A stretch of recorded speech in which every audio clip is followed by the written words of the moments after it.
Last class లో మనం definition of bill of exchange, promissory note, cheque, అలాగే electronic image of truncated cheque, లేకపోతే and అలాగే మన చెక్ ఇన్ ఎలక్ట్రానిక్ ఫామ్, ఇవన్నీ కూడా చూసాం కదా. ఈ క్లాస్ లో మనం classification of negotiable instruments main గా చూస్తాము. సో అది చూసే ముందు చిన్న చిన్న పార్ట్స్ చూద్దాం. మనం ambiguous instrument, classification of instruments అని చదువుతాం మనం. Capacity of a person to be A party to A negotiable instrument. Negotiable instrument కి పార్టీగా ఎవరైనా ఉండొచ్చు కదా. మన కాంట్రాక్ట్ యాక్ట్ లో మనకి ఏదైతే కెపాసిటీ టు కాంట్రాక్ట్స్ చెప్పుకున్నామో ఆ కెపాసిటీ టు కాంట్రాక్ట్ ఉన్న వాళ్ళు ఎవరైనా సరే మనకి నెగోషియబుల్ ఇన్స్ట్రుమెంట్ కి పార్టీస్ గా ఉండొచ్చు. ఇక్కడ నెగోషియబుల్ ఇన్స్ట్రుమెంట్ కి మనం వాడే పదాలు ఒకసారి చూడండి అన్న.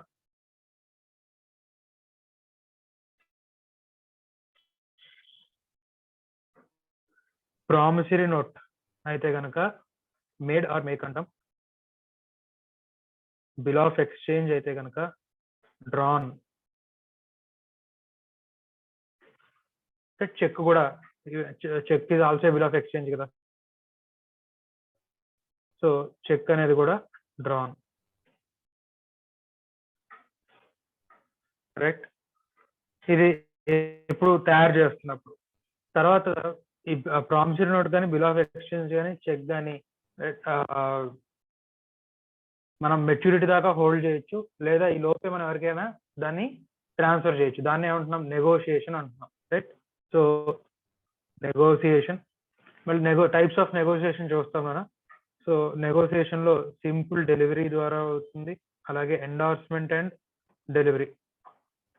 అంటే ఇక్కడ మనం వాడే పదాలు ప్రామిసరీ నోట్ అయితే కనుక మేక్ అంటాము, బిల్ ఆఫ్ ఎక్స్చేంజ్ డ్రాన్ అంటాం, చెక్ కూడా డ్రాన్ అంటాం.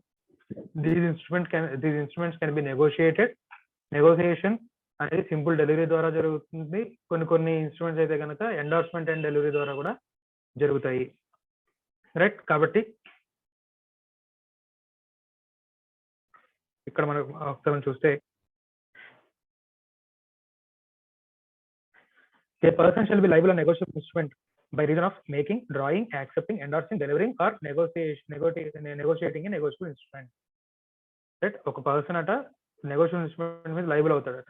అది ఏ రీజన్స్ వల్ల?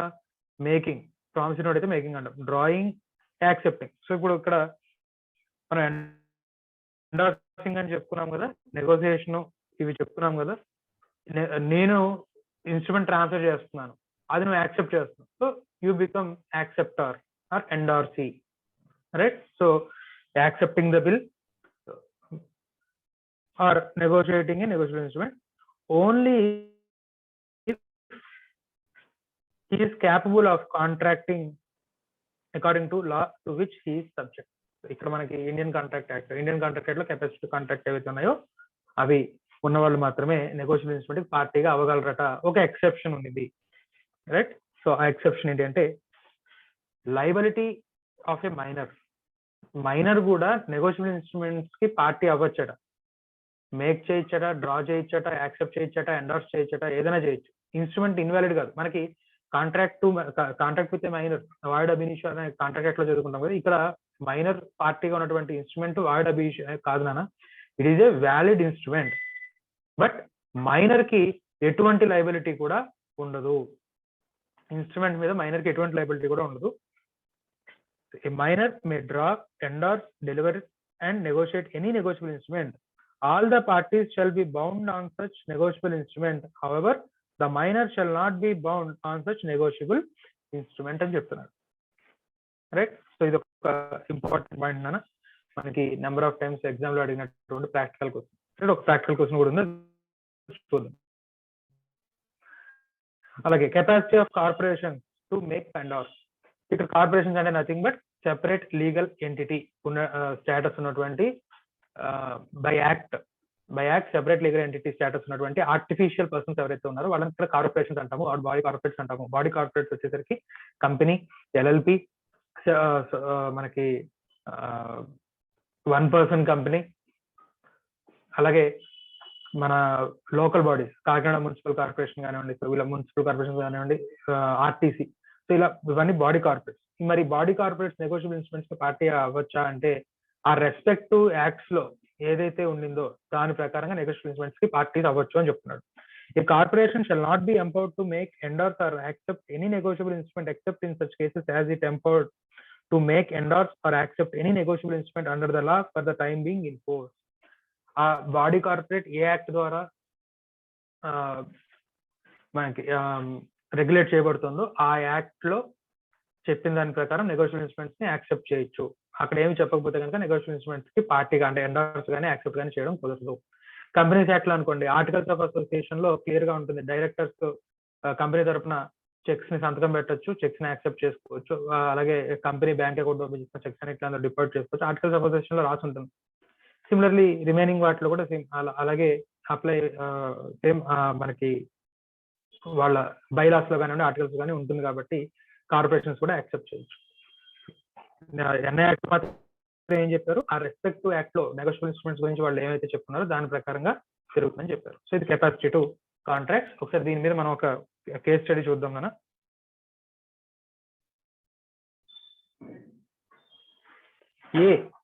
ఏ major and B a minor executed a promissory note in favour of C. ఇక్కడ జాయింట్ గా అలాగే examine with reference to the provisions of Negotiable Instruments Act the validity of the promissory note and whether it is binding on A and B. So ఇక్కడ A and B కలిసి joint గా C కి ఒక promissory note execute చేశారట. So ఇప్పుడు ఈ ప్రామిసరీ నోట్ వ్యాలిడా వాయిడా? This promissory note is valid even though B is minor. Right? Maximum first తప్పు 2 మార్కులకు 4 మార్కులకు అడుగుతాను అన్న. ఫస్ట్ తప్పు ఏం చేస్తారంటే ఫస్ట్ అది వాయిడ్ అని రాసేస్తారు. రైట్? కానీ మైనర్ పార్టీగా ఉన్నా సరే బిల్ ఆఫ్ ఎక్స్చేంజ్ వ్యాలిడే. కానీ ఇక్కడ బికి ఎటువంటి లయబిలిటీ లేదు, నో లయబిలిటీ. అంటే ఆ maturity C A and B ఎవరో ఒకళ్ళ దగ్గర, జనరల్ గా అయితే కనుక ఏ అండ్ బి ఎవరో ఒకళ్ళ దగ్గర డబ్బులు క్లెయిమ్ చేయొచ్చు. ఎందుకంటే జాయింట్ లయబిలిటీ, ప్రామిసరీ నోట్ ని ఇద్దరు కలిసి ఎగ్జిక్యూట్ చేశారు. కానీ ఇక్కడ బి మైనర్ అవడం వల్ల యాక్ట్ లో ఏం చెప్పారు, ఎన్ని యాక్ట్ లో ఏం చెప్పారు, there is no liability of minor. However the minor shall not be bound on such negotiable instrument. So minor కి ఎటువంటి లయబిలిటీ లేదు కాబట్టి అల్టిమేట్ గా లయబిలిటీ ఎవరిదినా ఏది. రైట్? ఇక్కడ మనం facts of the case A and B jointly accepted promissory note in favour of C. Right? అలాగే B అనేది బి ఈజ్ ఏ మైనర్ అని చెప్పి ఫ్యాక్ట్స్ రాస్తాం. యాక్ట్ వచ్చేసరికి మనం ఇది రాస్తాం, ఇక్కడ ఇది రాసుకోవచ్చు. మనం a minor may draw, endorse, deliver and negotiate any negotiable instrument. All the parties shall be bound on such negotiable instrument. However, the minor shall not be bound on such negotiable instrument అని చెప్పి provision act రాసేసి అన్న వినబడుతుందా? Okay, act రాస్తాము. Next conclusion వచ్చేసరికి simple గా there is no liability of B since he is a minor, so A is liable to C. Right? So conclusion first అయితే కనుక negotiable instrument is valid even though B is minor. and first కుండ బద్దలు కొట్టినట్టుగా ఒక conclusion రాసేసి, so ఇక since B is minor, A is solely responsible for C. Right అని చెప్పి ఒక 4 లైన్లు మొత్తం రాసాం. ఫ్యాక్ట్ రాసుకున్నాము, యాక్ట్ రాసుకున్నాము, కంక్లూజన్ రాసుకున్నాము, అయిపోయింది. అది 4 మార్కులు అయితే 4 మార్కులు, రైట్? మాక్సిమం 4 మార్క్స్ అడుగుతాను, 4 మార్క్స్ పక్కగా పడిపోతాయి. సెక్షన్ మెన్షన్ చేయకపోయినా కూడా, నీకు సెక్షన్ నెంబర్ గుర్తు లేకపోయినా కూడా, నువ్వు పొరపాటున సెక్షన్ కనుక తప్పు రాస్తే 4 మార్కులు 1 మార్క్ కూడా రాదు. రైట్? సో సెక్షన్ రాయకపోయినా కూడా నీకు ఫుల్ మార్క్స్ వస్తాయి. రైట్? సో ఇది capacity to capacity of a person. Next, classification of negotiable instruments. ఇక్కడ మనం క్లాసిఫికేషన్ లో ఏమేం చదువుతామో ఒక చిన్న చార్ట్ వేస్తాను చూడండి.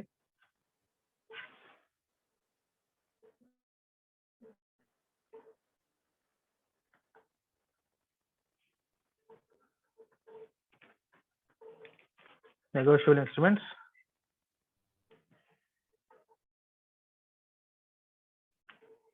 order instrument, bearer instrument,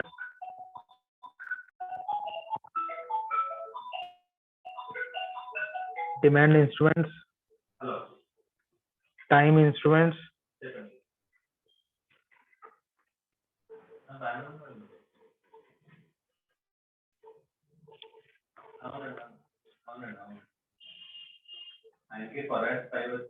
next మీకు పేజ్ నెంబర్స్ చెప్తా. ఇదైతే కనుక మీకు పేజ్ నెంబర్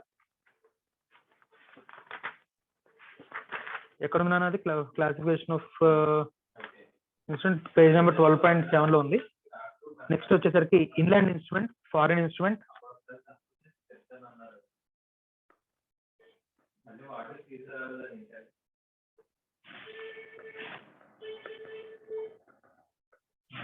ఇది పారా 12.15 పారా. నెక్స్ట్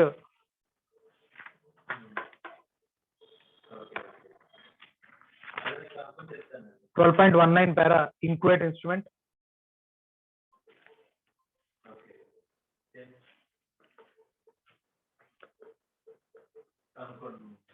12.19 పారా ఇంక్వేట్ instrument.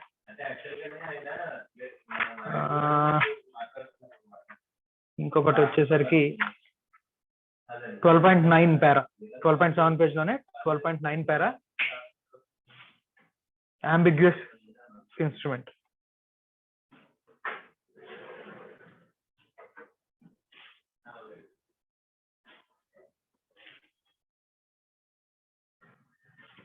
ambiguous instrument. So classification లో ఒకేసారి మనం ఇవన్నీ కూడా చదువుతాం. మన డిఫరెంట్ పార్ట్స్ లో ఉంటుంది మన మెటీరియల్ లో, కానీ వీటన్నిటిని మనం ఒకే దగ్గర చదువుతాము. దాంట్లో ఫస్ట్ ది ఆర్డర్ ఇన్స్ట్రుమెంట్.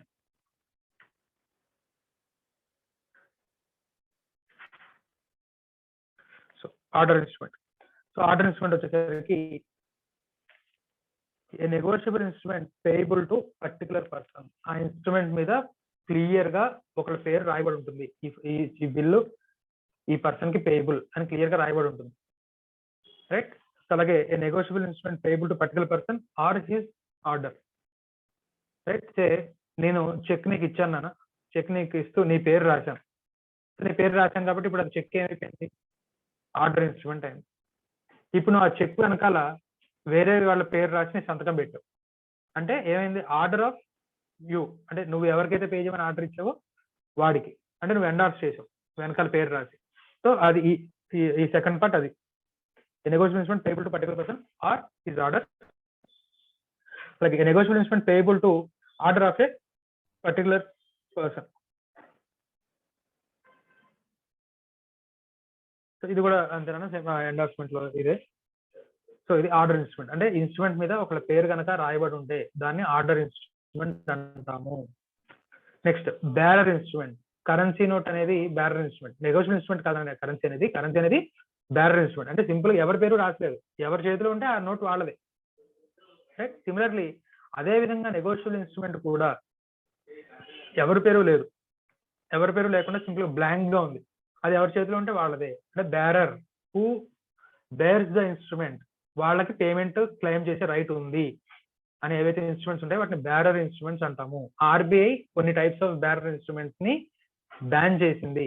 అలా తయారు చేసినటువంటి ఇన్స్ట్రుమెంట్స్ ఏవైతే ఉన్నాయో అవి ఇన్వాలిడ్.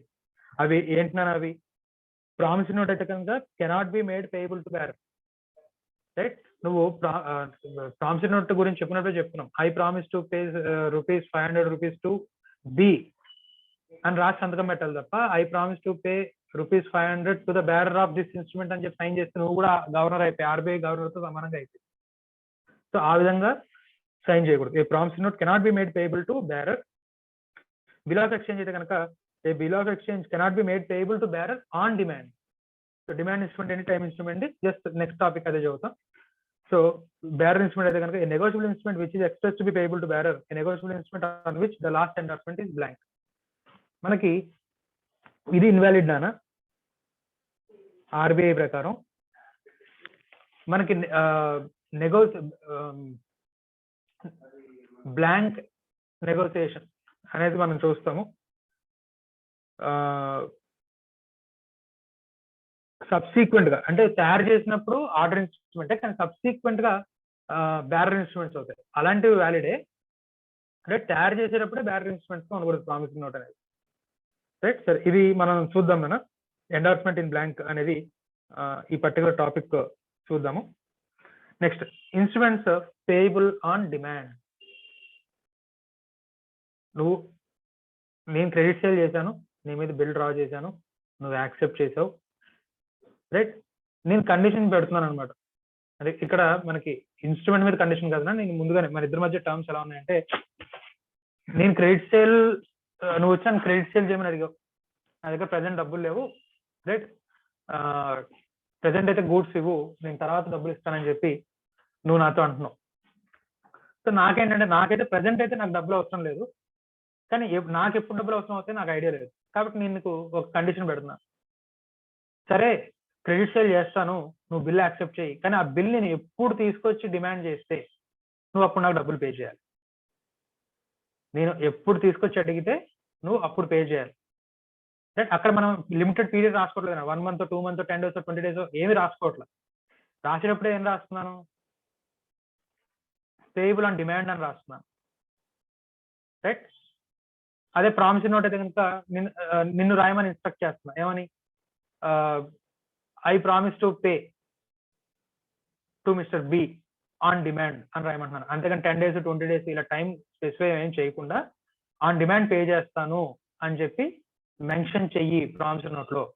అలా అయితే నేను క్రెడిట్ సేల్ చేస్తాను అని చెప్తున్నాను.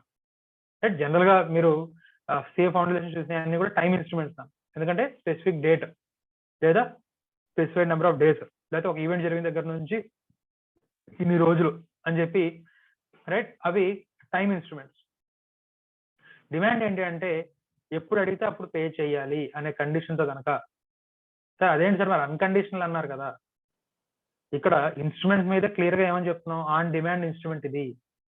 ఇప్పుడు మనం ఒక అన్కండిషనల్ ఎందుకు చెప్పుకుంటున్నాం, ఎవరైతే తయారు చేసుకుంటున్న పార్టీస్ ఉన్నారో వాళ్ళిద్దరి మధ్య ఏ కండిషన్స్ ఉన్నాయనేది థర్డ్ పార్టీస్ తెలియదు కదా, అందుకని అన్కండిషనల్ ఉండాలని చెప్తున్నాం. కానీ ఇక్కడ on the face of the instrument చాలా క్లియర్ గా చెప్తున్నాం, this instrument is payable on demand అని చెప్పి. అండ్ దట్ అది మనకి యాక్ట్ లో సెక్షన్ 19 ద్వారా రైట్ డిమాండ్ ఇన్స్ట్రుమెంట్స్ గా మనం తయారు చేసుకోవచ్చు అనేది ఉండింది. రైట్, కాబట్టి ఇన్స్ట్రుమెంట్ ఫేస్ మీద చాలా క్లియర్ గా it is payable on demand అని చెప్పి రాస్తే కనుక రైట్, అది మనకి డిమాండ్ ఇన్స్ట్రుమెంట్ అవుతుంది.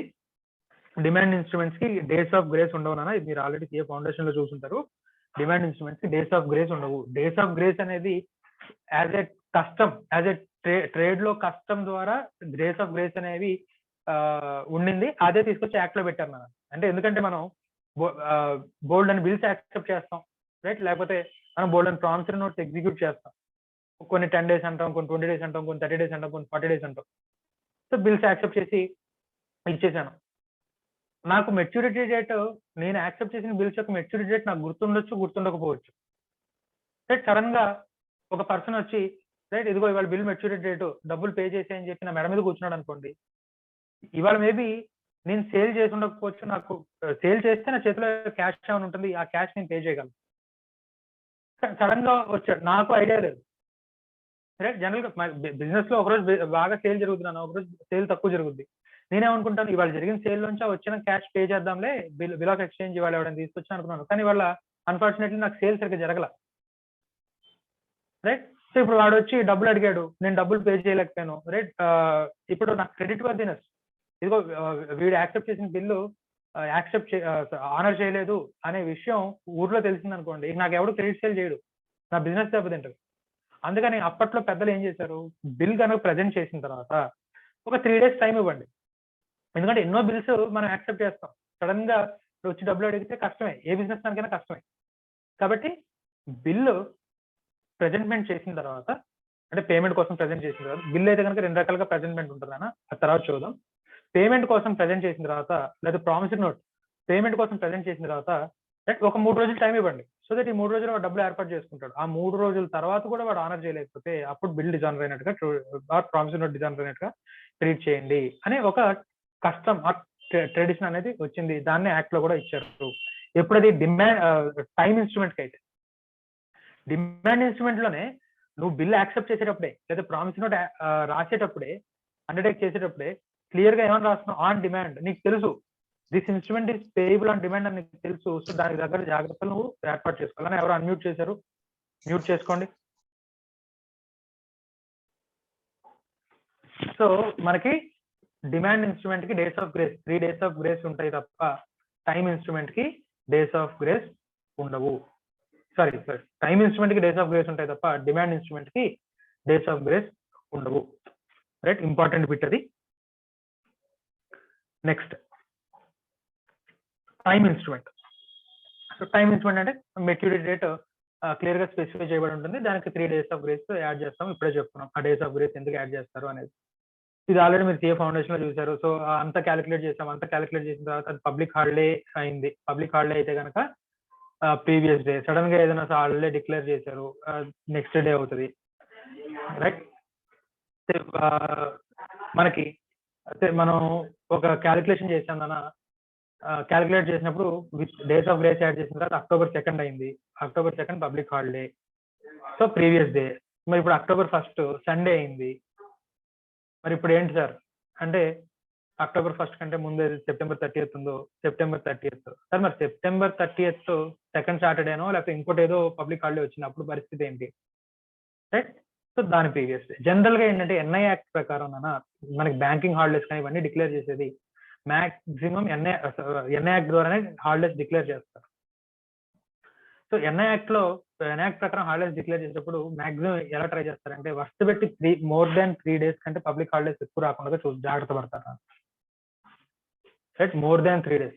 సో అంటే వర్స్ట్ పెట్టి 3 పబ్లిక్ హాలిడేస్ వచ్చాయనుకోండి, ఏమవుతుంది, ఇంకా డేస్ ఆఫ్ గ్రేస్ లేకుండానే పేమెంట్ కి చేయాల్సి ఉంటుంది. రైట్, కానీ మాక్సిమం 3 days మించి పబ్లిక్ హాలిడేస్ కాన్సిక్యూటివ్ వర్స్ట్ పెట్టి మోర్ దాన్ 3 పబ్లిక్ హాలిడేస్ రాకుండా జాగ్రత్త పడతారు నోటిఫై చేసేటప్పుడు.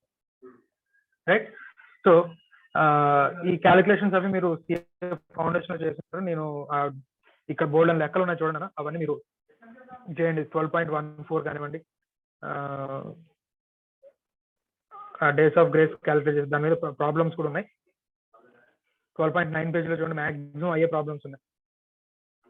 రైట్, ఆ ప్రాబ్లమ్స్ చేయండి. మనకి జనరల్ గా ఏంటంటే రాసుకునేటప్పుడు ఎటువంటి గొడవలు రాకుండా ఉండాలంటే నెంబర్ ఆఫ్ డేస్ ప్రకారం రాసుకోవడం బెటర్. 100 days తర్వాత పే చేస్తాను, 30 days తర్వాత పే చేస్తాను, ఇదైతే గొడవ లేదు. అలా కాకుండా 2 months తర్వాత పే చేస్తాను, 3 months తర్వాత పే చేస్తాను అన్నాం అనుకోండి, January 31st 2 months తర్వాత అన్నాం అనుకోండి, మరి క్యాలిక్యులేట్ చేసేటప్పుడు మరి ఫిబ్రవరిలో 28 days ఉంటాయి. సో ఎన్ని డేస్ ఉంటే అన్ని డేస్ ప్రకారం. రైట్, సో మెచ్యూరిటీ డే వచ్చినారు January 31st నుంచి 2 months అన్నావు,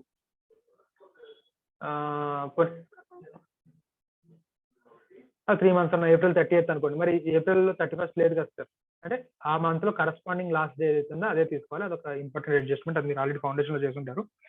సో అది మీరు చూసుకున్నారు. నెక్స్ట్ టైమ్ ఇన్స్ట్రుమెంట్ కూడా అయిపోయింది. So classification of negotiable instruments తో టైమ్ ఇన్స్ట్రుమెంట్స్ వరకు అయిపోయింది. అలాగే ఈ maturity calculation, days of grace problems అయిపోయింది. Next at sight, on presentment, after sight అంటే ఏంటి? సైట్ అంటే ఏంటన్నా కనబడడం. సో బిల్ ఆఫ్ ఎక్స్చేంజ్ ని నేను తయారు చేశాను, నేను నీకు పంపించాను. రైట్, అది యాక్సెప్టెన్స్ కోసం అయి ఉండొచ్చు. సో యాక్సెప్టెన్స్, ఆ తర్వాత మళ్ళీ పేమెంట్ కోసం ఇంకోసారి పంపిస్తాను. ప్రామిసరీ నోట్ అనుకోండి, నువ్వు ప్రామిసరీ నోట్ తయారు చేసావు, నాకు ఇచ్చేసావు, అది మళ్ళీ నీకు ఎప్పుడు కనబడుతుంది? మెచ్యూరిటీ డేట్ చూపిస్తాను. Right, so payable at sight అన్నాం అనుకోండి, పేబుల్ ఎట్ సైట్ అంటే ఏ రోజు తీసుకొచ్చి నీకు ఇచ్చానో ఆ రోజే నువ్వు పే చేయాలి అంటే డిమాండ్ ఇన్స్ట్రుమెంట్స్ అన్నమాట. అలాగే ప్రామిసరీ నోట్ అనుకో, ఆన్ ప్రెజెంట్మెంట్, ప్రామిసరీ నోట్ తీసుకొచ్చి పేమెంట్ కోసం ప్రెజెంట్మెంట్ చేశాను. So on presentment or at sight అయితే కనుక డిమాండ్ ఇన్స్ట్రుమెంట్స్ లో ఆ పదాలు యూజ్ చేస్తాము. Next after sight. After sight అంటే పేమెంట్ మనకి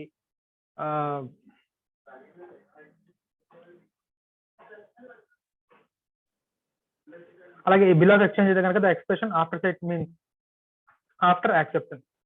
సో ఇక్కడ మనకి ప్రామిసరీ నోట్ కి యాక్సెప్టెన్స్ అవసరం లేదు కాబట్టి మనకి ఇందాకే చెప్పాను, ప్రామిసరీ నోట్ అయితే కనుక ఒకేసారి ప్రజెంట్ చేస్తాం. దేనికోసం అది పేమెంట్ కోసమే, రైట్? అది ప్రామిసరీ నోట్ విషయంలో అయితే కనుక ఆఫ్టర్ సైట్ అంటే జస్ట్ నేను నీకు ప్రజెంట్ చేసిన తర్వాత పే చేయని దాని అర్థం వస్తుంది.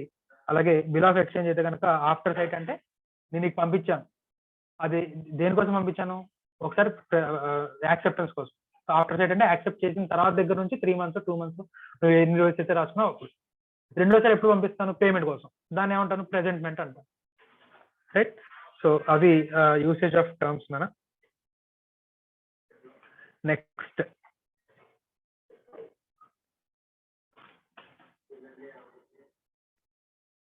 ఆర్డర్ ఇన్స్ట్రుమెంట్ అయింది, బేరర్ ఇన్స్ట్రుమెంట్ అయింది, డిమాండ్ ఇన్స్ట్రుమెంట్ అయింది, టైమ్ ఇన్స్ట్రుమెంట్ అయింది. Next inland instrument, foreign instrument నానా.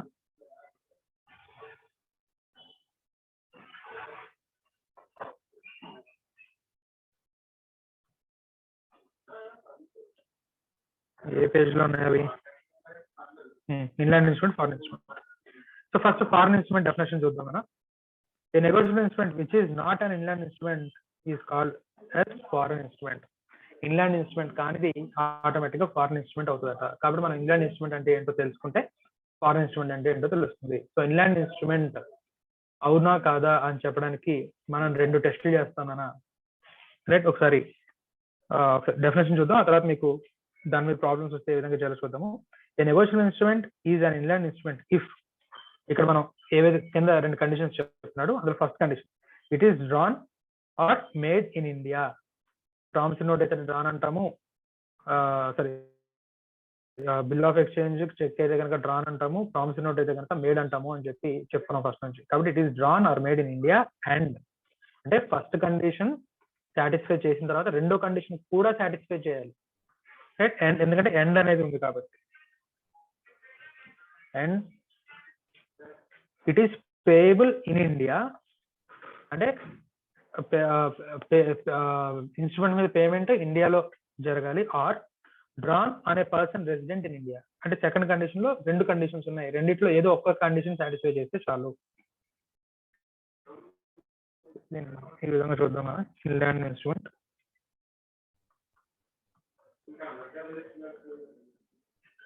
Inland instrument 2 conditions, first condition, second condition. Drawn or made in India and second condition లో 2 సబ్ కండిషన్స్ 2A 2B. ఏంటి? Payable in India,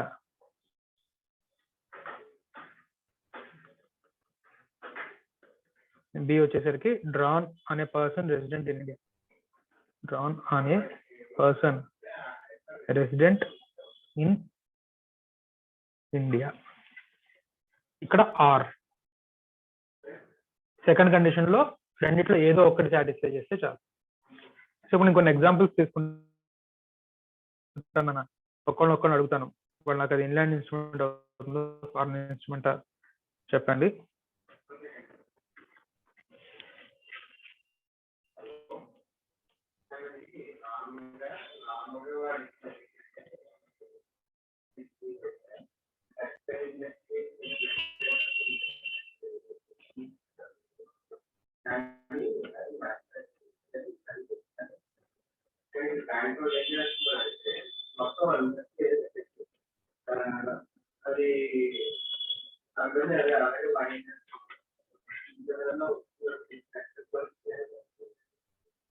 So conclusion.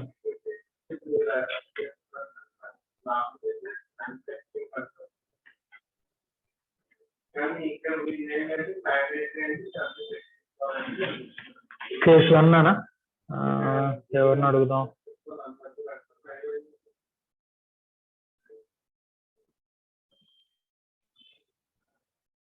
Markandeyulu.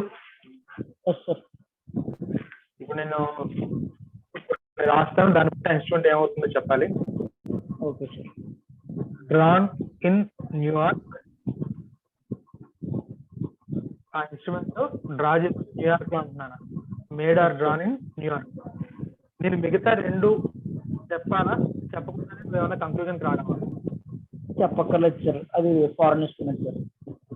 అది definite గా foreign instrument. Foreign instrument. First condition satisfy చేయాలి, second conditions కూడా satisfy చేయాలి. కానీ first condition లోనే it is drawn or made in foreign. ఇంకా మనం రెండో కండిషన్ చెక్ చేయాలా? అవసరం లేదా? అవసరం లేదు సార్. అవసరం లేదు. డైరెక్ట్ గా మనం దాన్ని ఏమైనా కంక్లూడ్ చేయొచ్చు, ఫారిన్ ఇన్స్ట్రుమెంట్ కంక్లూడ్ చేయొచ్చు. మ్యూట్ చేసేనా? మ్యూట్ చేసే. Vamshika. Yes, sir. So second condition, it is made in Delhi. ఇప్పుడు ఇది ఒకటే ఇన్ఫర్మేషన్ ఇచ్చాను, కంక్లూజన్ చెప్పమంటున్నాను. ఏ instrument, inland instrument, foreign instrument చెప్పమంటున్నాను. Inland instruments, sir. Inland instrument అన్నా? Yes. అయితే ఇప్పుడు చెప్పు. అంటే నువ్వు ఇక్కడ ఇది ఇన్ఫర్మేషన్ ఇచ్చిన వెంటనే నువ్వు దాన్ని ఫిన్లాండ్ ఇన్స్ట్రుమెంట్ అంటున్నావు కదా. అయితే Yes. ఇదే కేసులో మళ్ళీ చెప్తున్నాను చూడు. Payable in London. Foreign instruments. Foreign instruments, sir. Okay, ఇది చెప్పిన తర్వాత అది ఫారిన్ ఇన్స్ట్రుమెంట్ అయిపోయింది కదా. సరే, అయితే డ్రాన్ అనే పర్సన్ రెసిడెంట్ ఆఫ్ ఇండియా, వాడు ఇండియాలో ఉంటున్నాడు. మరి ఇప్పుడు ఇది ఏ ఇన్స్ట్రుమెంట్ అయింది? Inland instruments. అంటే నువ్వు ఫస్ట్ నేను ఢిల్లీ అని ఒక్కటే రాసినప్పుడు నువ్వు నాకు కంక్లూజన్ రాకూడదు. ఏమని చెప్పు ఉండాలి? ఇన్సఫిషియంట్ ఇన్ఫర్మేషన్ అని చెప్పు ఉండాలి. సార్ నేను కంక్లూజన్ చెప్పలేను, ఇంకా సెకండ్ కండిషన్స్ నాకు తెలియదు కదా. Yes, sir. మనకు 1 and 2 రెండు కండిషన్స్ సాటిస్ఫై చేయాలి. నేను only first condition drawn in India అని చెప్పి, అంటే డ్రాన్ ఇన్ ఢిల్లీ అని చెప్పాను, నువ్వు అక్కడే కంక్లూజన్ రాకూడదు. అండ్ పోనీ 2లో ఏ పేయబుల్ ఇన్ లండన్ అనగానే దాని ఫారిన్ ఇన్స్ట్రుమెంట్ అన్నావు, అక్కడ కూడా కంక్లూజన్ రావచ్చా? ఇన్సఫిషియంట్ ఇన్ఫర్మేషన్ అని చెప్పుండాలా, అక్కడ కూడా ఇన్సఫిషియంట్ ఇన్ఫర్మేషన్. Yes. సో ఇక్కడ మళ్ళీ రెసిడెంట్ ఆఫ్ ఇండియా అనేసరికి మళ్ళీ అది ఏమైపోయింది? Inland instrument. అంటే సెకండ్ కండిషన్ గురించి కూడా పూర్తిగా, అంటే ఫస్ట్ కండిషన్ సాటిస్ఫై అయితే సెకండ్ కండిషన్ లో రెండు సబ్ కండిషన్స్ ని చెక్ చేసిన తర్వాత మాత్రం మనం కంక్లూజన్ రావాలి తప్ప రైట్ ఇష్టం వచ్చిన కంక్లూజన్ రాకూడదు. Okay, sir. Next Ramya.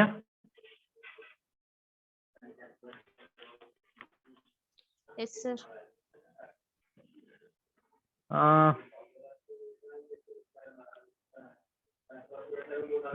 Say drawn in Istanbul nana.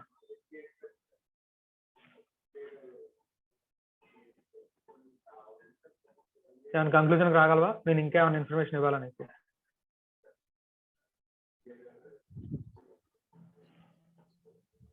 Ramya.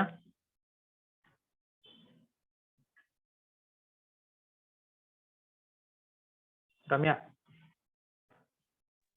Sir చెప్పమ్మా. ఇన్స్ట్రుమెంట్ డ్రాన్ ఇన్ ఇస్తాంబుల్, ఇంకా నీకు ఫర్దర్ గా ఇన్ఫర్మేషన్ ఏమైనా ఇవ్వాలా? ఏమైనా కంక్లూజన్ రాగలవా? అవసరం లేదు sir, foreign instrument sir. Foreign instrument, ఇంకేం సంబంధం. అయితే నిన్నే ఇంకో క్వశ్చన్ అడుగుతున్నాను. So drawn in Hyderabad, England instrument అని చెప్పేద్దామా? నో సార్, ఇంకా ఇన్ఫర్మేషన్ ఇవ్వాలి sir. Okay. Payable in Pune, further గా ఇన్ఫర్మేషన్ ఏమైనా కావాలా? కంక్లూజన్కి వచ్చేస్తావా? రెసిడెంట్ కూడా ఇవ్వండి సార్. రెసిడెంట్ కూడా ఇవ్వాల్సిందేనా? తప్పదా? సెకండ్ కండిషన్ లో ఏ అండ్ బి అన్నావా, ఏఆర్బి అన్నావా? ఏ ఆర్ బి సార్. ఏఆర్బి అంటే ఇప్పుడు నువ్వు ఈ కండిషన్ తెలియకుండానే ఏమైనా కంక్లూజన్ రాగలవా? ఖచ్చితంగా ఇది ఇవ్వాల్సిందేనా? రావచ్చు సార్. ఏ ఇన్స్ట్రుమెంట్ అవుతుంది? Inland sir. ఇన్లాండ్ ఇన్స్ట్రుమెంట్ అవుతుంది. సరే, నువ్వే మళ్ళీ ఇంకోసారి కూడా నువ్వే. Drawn in Hyderabad, payable in London. Conclusion రాగలవా? ఇది కూడా ఇవ్వాలా?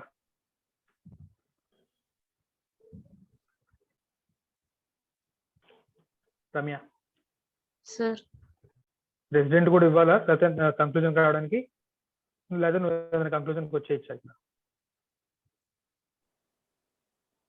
రెసిడెంట్ కావాలి sir. Okay, resident of UK. ఇప్పుడు చెప్పు. Foreign sir. Foreign instrument, right. So inland instrument, foreign instrument. Foreign instrument అంటే ఇన్లాండ్ ఇన్స్ట్రుమెంట్ కానిది ఫారెన్ ఇన్స్ట్రుమెంట్. మ్యూట్ చేశాను. So inland instrument, foreign instrument అయిపోయింది. నెక్స్ట్ ఏ రకం చెప్తున్నాను కదా. ఇన్లాండ్ అయిపోయింది, ఫారెన్ అయిపోయింది. ఇంక్వేట్ ఇన్స్ట్రుమెంట్ 12.19 పేజ్ అని చెప్తాను. 12.19 చాలా దూరం. సార్ చెప్పమ్మా. సార్ చెప్పమ్మా. అది డ్రాన్ హైదరాబాద్ లో అన్నారు కదా సార్ మీరు. ఎక్కడమ్మా? 4th 5th దా? అవును సార్, డ్రాన్ హైదరాబాద్ అంటే ఇండియాలోనే కదా సార్ అది. అవును, ఫస్ట్ కండిషన్ సాటిస్ఫై చేసింది. సెకండ్ కండిషన్ లో ఏ ఒక్కటి సాటిస్ఫై చేసినా ఇన్లాండ్ ఇన్స్ట్రుమెంట్ అనేవాళ్ళం. కానీ సార్ రెండిట్లో అది ఎస్ సార్. దేన్ని సాటిస్ఫై చేయాలి అంటే సెకండ్ కండిషన్ ని సాటిస్ఫై చేయలేదు కాబట్టి అది ఇన్స్ట్రుమెంట్ అయింది. అంటే ఇండియాలో డ్రా చేసి పేయబుల్ లండన్ కదా సార్ అప్పుడు అది. Yes sir.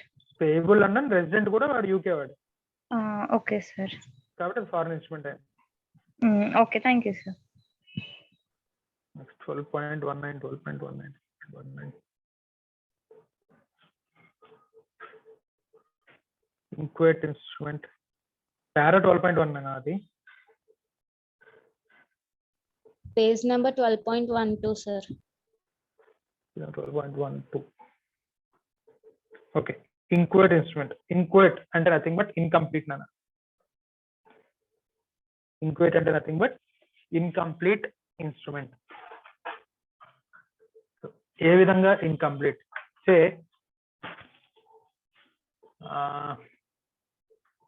నాకు బ్యాంక్ అకౌంట్ ఓపెన్ చేశాను, ఇప్పుడు ఫ్రెష్ గా ఒక చెక్ బుక్ ఇచ్చారు నాకు. సో ఆ చెక్ బుక్ లో ఉన్న ఈచ్ అండ్ ఎవ్రీ కూడా ప్రింట్ అయితే చేస్తున్నాయి. నేమ్ ఎవరిది, పే ఎవరికి, డేట్, ప్లేస్ లో ఖాళీలు ఇలా అన్ని ఉన్నాయి. నేను దాన్ని ఇన్కంప్లీట్ చెక్ బుక్ అనొచ్చా? లేదు, నువ్వు ఎగ్జామ్ రాయడానికి 3 hours టైం ఉంది, బట్ ఇంకా అరగంట అయింది, నువ్వు 100 బిట్లకు గాను 20 బిట్లే ఇంకా రాసావు, ఇంకా 80 బిట్లు రాయాలి. ఇన్కంప్లీట్ ఆన్సర్ షీట్ అనొచ్చా? ఏనా అలీ?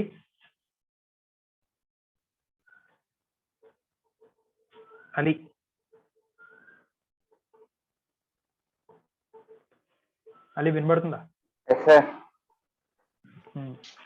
నువ్వు ఎగ్జామ్ రాస్తున్నావు, 3 గంటల టైం ఉంది, 20 బిట్లే ఆన్సర్ చేసావు, ఇంకా 80 బిట్ల ఆన్సర్ చేయాల్సి ఉంది.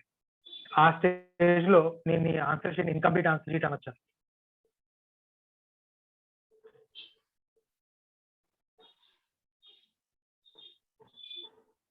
ఏనా? అది ఇన్కంప్లీట్ షీట్ ఎప్పుడవుతుంది? నువ్వు 3 గంటలు అయిపోయిన తర్వాత ఇన్విజిలేటర్కి ఎప్పుడైతే ఇచ్చావో అప్పుడు అది ఇన్కంప్లీట్ ఆన్సర్ షీట్. ఆ 3 గంటల్లోనూ నువ్వు దాన్ని ఇన్కంప్లీట్ ఆన్సర్ షీట్ అనడానికి లేదు. అలాగే ఏదైతే ఒక మ్యూట్ చేసిన చెక్ బుక్ ఏదైతే వచ్చిందో ఆ చెక్ బుక్ ఫ్రెష్ గా మొత్తం ఆ చెక్ బుక్ లో ఉన్న లీవ్స్ ఏవైతే ఉన్నాయో వాటిని ఇన్కంప్లీట్ చెక్స్ అనకూడదు. ఇన్కంప్లీట్ చెక్ ఎప్పుడు అంటే నువ్వు సైన్ చేసేసావు, సైన్ ప్లేస్ దగ్గర సైన్ చేసేసావు, మిగిలినవి ఫిల్ చేయాల. రైట్, సైన్ చేసేసి చెక్ ఎప్పటికైనా అవసరం అవుతుందని చెప్పి సైన్ చేసి ఆ చెక్ చింపి నీ జేబులోనే పెట్టుకున్నావు, అప్పుడు కూడా ఇన్కంప్లీట్ కాదు. ఇన్కంప్లీట్ ఎప్పుడు అంటే ఆ సైన్ చేసి ఉంచుకున్న చెక్ నువ్వు వేరే వాడి చేతికి ఎవరికైనా ఇచ్చావు, అప్పుడు అది ఇన్కంప్లీట్. ఇప్పుడు నువ్వు వాడికి ఏం ఆధారిటీ ఇస్తున్నావు? ఆ డేటు, అమౌంట్, ఎవరికి పే చేయాలి అవన్నీ నువ్వే రాసుకోరా బాబు అని చెప్పి ఇస్తున్నావు. దాన్ని inchoate instrument or incomplete instrument అంటాం. రైట్, సో ఇన్కంప్లీట్ ఇన్స్ట్రుమెంట్ అనాలి అంటే 2 కండిషన్స్. ఒకటి, a person signs the paper, the paper is stamped. Cheque ఒక్కటి పక్కన పెట్టేస్తే ప్రామిస్ నోట్ కి, బిల్ ఆఫ్ ఎక్స్చేంజ్ రెండింటికి స్టాంపింగ్ కావాలి. సో స్టాంపింగ్ జరిగి ఉండాలి. The paper is either only blank or partially blank. Right, name రాయకుండా మనీ రాసి ఉంటాను, లేదా పేరు రాసి మనీ రాసి ఉండకపోవచ్చు, లేదా ఓన్లీ సంతకం పెట్టేసి మిగిలినవన్నీ డేట్లు అన్ని వదిలేసి ఉండొచ్చు. So partially blank or fully blank. The person signing such paper delivers it to another person. Right. అంటే ఈ 4 కండిషన్స్ సాటిస్ఫై అయితేనే దాన్ని ఇంక్వైట్ ఇన్స్ట్రుమెంట్ అంటాం మనం. 4గిట్లో ఏ ఒక్కటి సాటిస్ఫై అవ్వకపోయినా కూడా దాన్ని ఇంక్వైట్ ఇన్స్ట్రుమెంట్ అన్నాం. సో సంతకం పెట్టి ఉండాలి, అది వేరే వాడికి డెలివరీ చేస్తేనే, అవతల వాడి చేతిలో మాత్రమే అది ఇన్కంప్లీట్ ఇన్స్ట్రుమెంట్. అది నా దగ్గర ఉన్నంత వరకు అది ఇన్కంప్లీట్ ఇన్స్ట్రుమెంట్ కాదు. నేను ఎప్పుడో ఒకటి ఫిల్ చేసుకుంటాను. రైట్. నా చేతిలో ఉండదు ఇన్కంప్లీట్ ఇన్స్ట్రుమెంట్ కాదు. రైట్. నేను సంతకం పెట్టి స్టాంపింగ్ చేయించి అవతల వాడికి ఎప్పుడైతే ఇచ్చానో అవతల వాడి చేతిలో అది ఇన్కంప్లీట్ ఇన్స్ట్రుమెంట్ అవుతుంది. వాడికి వాటిని ఫిల్ చేసుకునేటటువంటి రైట్ వస్తుంది. రైట్. సో దీన్ని ఇంక్వైట్ ఆర్ ఇన్కంప్లీట్ ఇన్స్ట్రుమెంట్ అని చెప్పి అంటాం మనం. దీని మీద అంటే ఈ పర్టికులర్ ఈ హెచ్డిసి పాయింట్ ఏదైతుందో ఇది మళ్ళీ హెచ్డిసి తర్వాత హెచ్డిసి చెప్పిన తర్వాత నాకు గుర్తు చేయండి అని అప్పుడు చెప్తాను. ఇది rights of holder hold in due course అనే పార్ట్ చెప్పుకున్న తర్వాత ఒకసారి నాకు మళ్ళీ గుర్తు చేయండి. ఈ పార్ట్ నేను అక్కడ చెప్తాను, అక్కడ బాగా అర్థం అవుతుంది. ఇంకొకటి ambiguous instrument. Ambiguous instrument.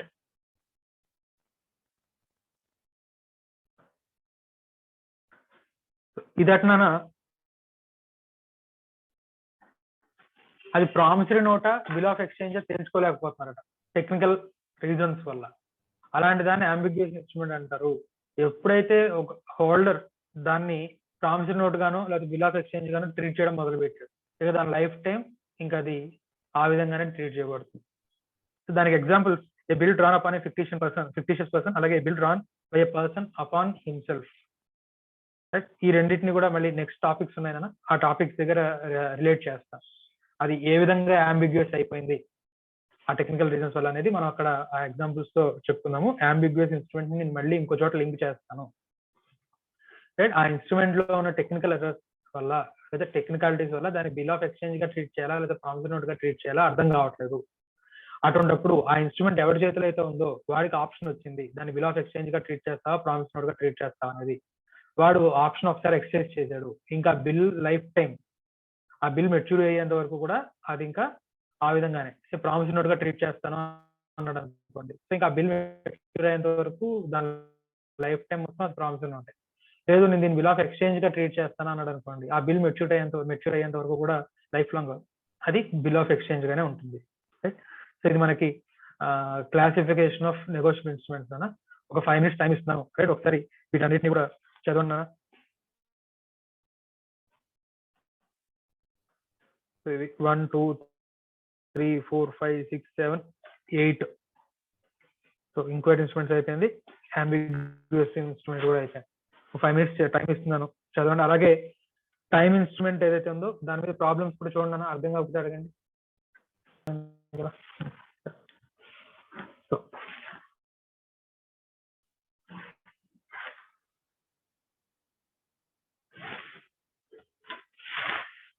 So బికి ఎటువంటి లయబిలిటీ లేకపోయినా కూడా, బి ఎటువంటి క్రెడిట్ పర్చేస్ చేయకపోయినా కూడా ఏ బిల్ డ్రా చేశాడు, ఆ బిల్ బి యాక్సెప్ట్ చేశాడు. ఆన్ మెచ్యూరిటీ ఏ కనుక బి దగ్గరికి తీసుకెళ్ళి ఆ బిల్ ప్రెజెంట్ చేస్తే బి పే చేయాల్సిన అవసరం లేదు. అదే ఏ దాన్ని కన్సిడరేషన్ కి ఫర్ వాల్యూ ఇంకెవరికైనా ట్రాన్స్ఫర్ చేశారు అంటే సి అయింది. సో సి వెళ్ళి బి దగ్గర బిల్ ప్రెజెంట్ చేశాడు. రైట్. ఇప్పుడు బి డినై చేయడానికి లేదు పేమెంట్. రైట్. బి ఖచ్చితంగా పే చేసి తీరాలి. మరి బికి నష్టం జరిగింది కదా sir, B will get indemnified from A అని చెప్తున్నాము. సో ఇప్పుడు ఒకసారి ఇక్కడ ప్రొవిజన్ చూస్తే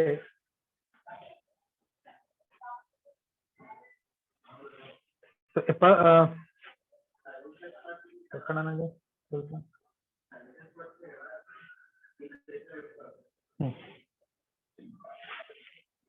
నెక్స్ట్ హోల్డర్ ఫర్ కన్సిడరేషన్ అంటే ఏ ఎవడైతే ఉన్నాడో వాడు సికి ఫర్ వాల్యూ దాన్ని ట్రాన్స్ఫర్ చేశాడు, వాడి ఇక్కడ మనం హోల్డర్ ఫర్ కన్సిడరేషన్ అంటాము. But if any such party has transferred the instrument to holder for consideration, such holder and every subsequent holder deriving title from him may recover the amount due on such instrument from the transferor for consideration or any prior party thereto. Right. From the transferor or prior party thereto నుంచి recover చేసుకోవచ్చట. ఇక్కడ మనం A draws a bill on B accommodation bill నానా బికి ఏకి మధ్య ఎటువంటి ఎటువంటి లైబిలిటీ లేకపోయినా కూడా ఏ బి మీద బిల్ డ్రా చేశాడు, బి దాన్ని యాక్సెప్ట్ చేశాడు, ఏ ఇప్పుడు దాన్ని ఏం చేశాడు, సికి ట్రాన్స్ఫర్ చేశాడు, డికి ట్రాన్స్ఫర్ చేశాడు, ఈకి ట్రాన్స్ఫర్ చేశాడు. ఇప్పుడు ఈ వీళ్ళందరి మధ్య కూడా కన్సిడరేషన్ ఉంది. ఏ టు సి కన్సిడరేషన్ ఉంది, సి టు డి కన్సిడరేషన్ ఉంది, డి టు ఈ కూడా కన్సిడరేషన్ ఉంది, రైట్. సో ఇప్పుడు ఈ అనేవాడు బి దగ్గరికి వెళ్ళాడు. బి జనరల్ గా ఏమంటాడు, అరే బాబు ఇది అకామిడేషన్ బిల్లు, నేను ఏకి ఏమి ఇవ్వకపోయినా కూడా వాడికి బెనిఫిట్ ఇవ్వడం కోసం నేను సంతకం పెట్టాను, దీని మీద నాకు ఎటువంటి లైబిలిటీ లేదు, నేను పే చేయను అని డినై చేయకూడదు జనరల్ గా. Right, B cannot deny payment to any holder for value or holder in due course. ఏకి పేమెంట్ డినై చేయొచ్చు, కానీ ఏ నుంచి ఎవరికైతే ఎండార్స్ చేయబడిందో, ఏ నుంచి ఎవరికైతే ట్రాన్స్ఫర్ చేయబడిందో వాళ్ళకి పేమెంట్ డినై చేయకూడదు. సో ఒకవేళ బి డినై చేశాడు అనుకుందాం, రైట్స్ ఆఫ్ హోల్డర్ ఏంటి అంటే holder can recover amount due on such instrument from the transferor. ఇక్కడ డి అనేవాడు ఈకి ట్రాన్స్ఫర్ చేశాడు, సో కాబట్టి డి అనేవాడు ట్రాన్స్ఫర్ అయ్యాడు, ఈ అనేవాడు ట్రాన్స్ఫర్ అయ్యాడు. So E can claim recover such amount from the transferor or any prior party there. So డికి ప్రియర్ పార్టీ ఎవరు, సికి ప్రియర్ పార్టీ ఎవరు, ఏ. సో జనరల్గా బి డినై చేయకూడదు. ఒకవేళ బి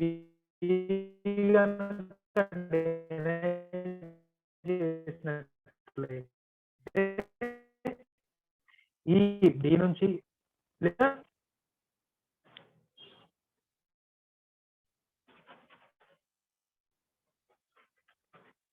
నెక్స్ట్ ఈ particular partner A and B మధ్య relationship చెప్తాను. సో మనం ఆల్రెడీ చెప్పుకున్నాం, ఏకి ఎటువంటి రైటు లేదు బి నుంచి అమౌంట్ క్లెయిమ్ చేయడానికి, ఆల్రెడీ మనం చెప్పుకున్నాం. So no right of accommodated party to recover from accommodating party. Accommodated party ఎవరన్నా ఇక్కడ ఏ, బి అనేవాడు అకామిడేటింగ్ పార్టీ అనుకోము. On maturity no right of accommodated party to recover from accommodating party, right. So ఆ provision కూడా అదే ఉంటుంది. ఇది మనకి అకామిడేషన్ బిల్ అన్న. ఒకవేళ 12.17 లో ఏం చెప్తాడు, partial options or partial failure of money consideration.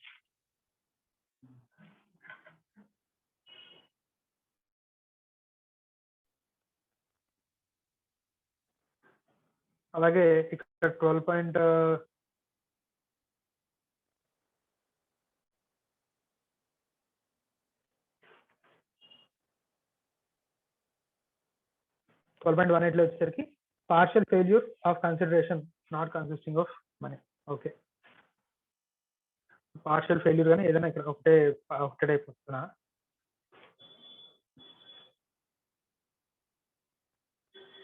Partial consideration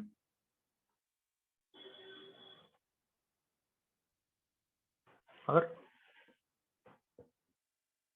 failure, part failure of consideration.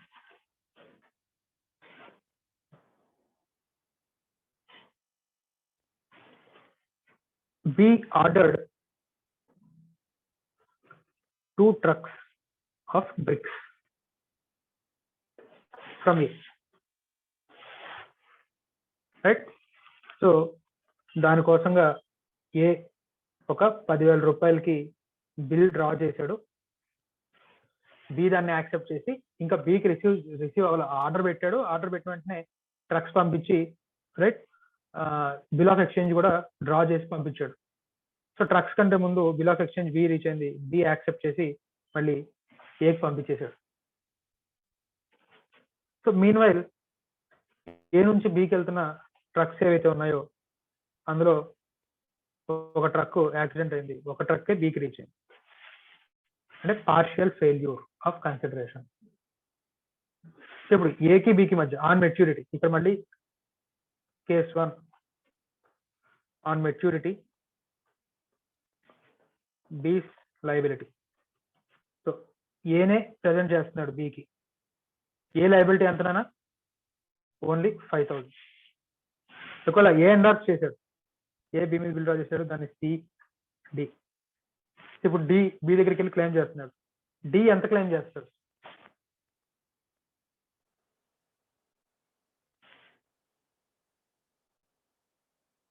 Venkatalakshmi,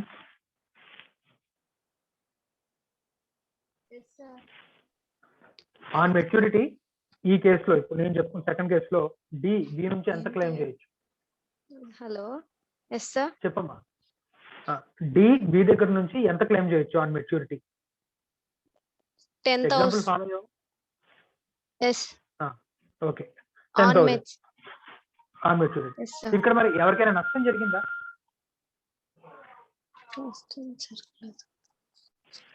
no బికి ఎన్ని B- ట్రక్స్ ఆఫ్ బ్రిక్స్ వచ్చి ఉండాలి? 10,000 వెళ్ళి ఉండాలి కానీ 5,000 వెళ్ళాయి సార్. అంటే ఇప్పుడు బి మాత్రం ఎంత పే చేయాల్సి వచ్చింది? 10,000 pay చేయాల్సి వచ్చింది. ఎస్ సో అంటే సార్. మరి బికి ఒక 5,000 రూపాయలు నష్టం జరిగింది కదా. బి ఏ నుంచి కాంపెన్సేట్ చేసుకోవాలి sir. So he will get indemnified. Yes sir. B will get indemnified from A. Yes sir. Right, clear. ఇది చాలా ఇంపార్టెంట్. ఓకే, మ్యూట్ చేసాను. అకామిడేషన్ బిల్కి సంబంధించిన ప్రాక్టికల్ కోసం చాలా ఇంపార్టెంట్.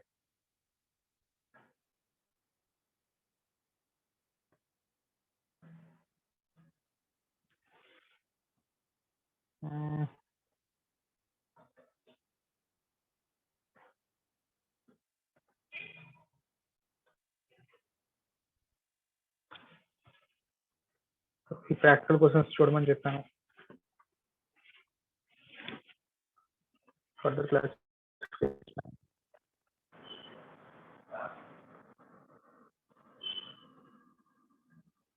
నెక్స్ట్ ఇక్కడ ప్రాక్టికల్ క్వశ్చన్స్ చూడడానికి ఇప్పుడు మనం చెప్పుకున్న ఎగ్జాంపుల్స్ ఏ ఉంటాయి.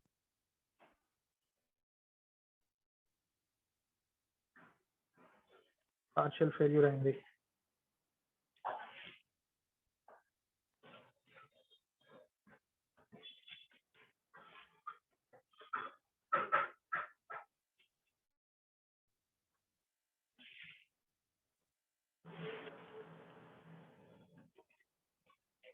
ఇంకోటి ఇన్స్ట్రుమెంట్ అయింది.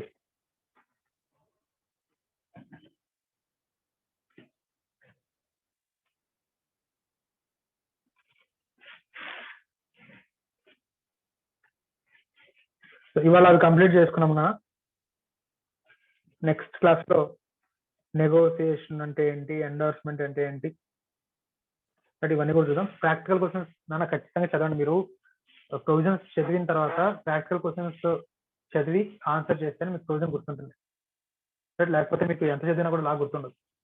ఆ ప్రాక్టికల్ క్వశ్చన్స్ అన్ని కూడా ఇప్పుడు మనం ఏవైతే ఎగ్జాంపుల్స్ చెప్తున్నామో ఆ ఎగ్జాంపుల్సే ఆ ప్రాక్టికల్ క్వశ్చన్స్ నుంచి తీసుకున్నాను. కాబట్టి నేను మళ్ళీ మీ ప్రాక్టికల్ క్వశ్చన్ సెపరేట్ గా చదివి దాన్ని నేను ఎక్స్ప్లెయిన్ చేయట్లేదు. బట్ ఒకవేళ ఏదైనా ప్రాక్టికల్ క్వశ్చన్ మీకు అర్థం కాకపోతే నెక్స్ట్ క్లాస్ అడగండి, నేను దాన్ని ఎక్స్ప్లెయిన్ చేస్తాను. బట్ ఇవాళకి క్లాస్